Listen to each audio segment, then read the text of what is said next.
that landed about 10 miles from Poland's border. You are the combatant. The top U.S. general in Europe said Tuesday there could be a gap in U.S. intelligence gathering that caused the U.S. to overestimate Russia's capability and underestimate Ukraine's defensive abilities before Russia attacked Ukraine. When Russia launched its invasion of Ukraine last month, U.S. intelligence assessed that the country-wide assault could lead to Kyiv falling into Russian hands within days. But Russia's military has been bogged down around the capital as the war has entered its second month, beleaguered by sustainability and logistics problems, along with an unexpected stiff resistance from Ukrainian fighters.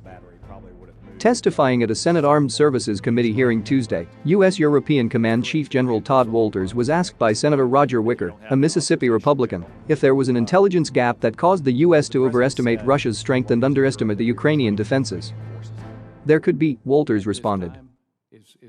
As we've always done in the past, when this crisis is over with, we will accomplish a comprehensive after-action review in all domains and in all departments and find out where our weak areas were and make sure we can find ways to improve, and this could be one of those areas.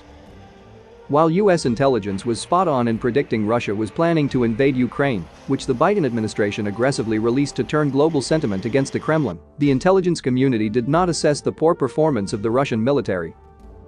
In the opening hours of the war, U.S. officials offered to help Ukrainian President Volodymyr Zelensky flee the country as Russian troops moved toward Kyiv, fearing that he would be killed. Zelensky refused, asking instead for weapons to help Ukraine defend itself against Russia.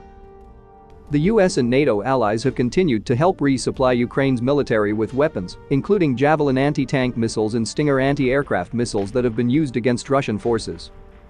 While estimates vary widely, sources familiar with the estimates say thousands of Russian troops have been killed in the conflict. U.S. officials say they have anecdotal evidence of morale problems in the Russian military. More than a month into the war, Russia said on Tuesday that it would drastically reduce its military assault on the Ukrainian cities of Kyiv and Chernihiv after talks took place between representatives of the two nations on Tuesday.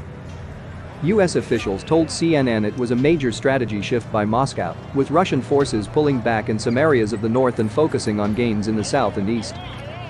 At a Senate Intelligence Committee hearing earlier this month, Director of National Intelligence Avril Haines said that the U.S. intelligence community assessed that Russian President Vladimir Putin was underestimating the likely resistance he would face from the Ukrainians ahead of the invasion. "I think we did well there," she said. "We did not do as well in terms of predicting the military challenges that he has encountered with his own military." Lieutenant General Scott Berrier, the head of the Defense Intelligence Agency, said that U.S. intelligence assessments before the invasion were based on a number of factors, including that the Ukrainians were not as ready as I thought they should be. Therefore, I questioned their will to fight. That was a bad assessment on my part because they have fought bravely and honorably and are doing the right thing," he said. Asked by Arkansas GOP Senator Tom Cotton about assessments on how long Kyiv would hold out or how long Ukraine could maintain its air defenses, Berrier said the intelligence community made some assumptions about Putin's assumptions, which proved to be very flawed. His actual activity as he got into this fight turned his operation kind of on its head, Berrier said of Putin. And what we've seen is a devolvement, if you will, of the operations that he has going on now.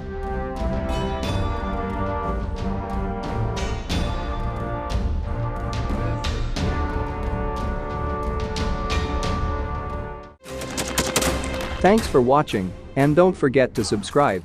Also, if you want to support Warthog Defense, please become our member and get early access to new videos, exclusive members-only videos, and become administrator in comment section. The membership link is in the description. Rescues every day. We had a guy last week, it's 6 rescues in 6 days. You know, he's doing the job every day.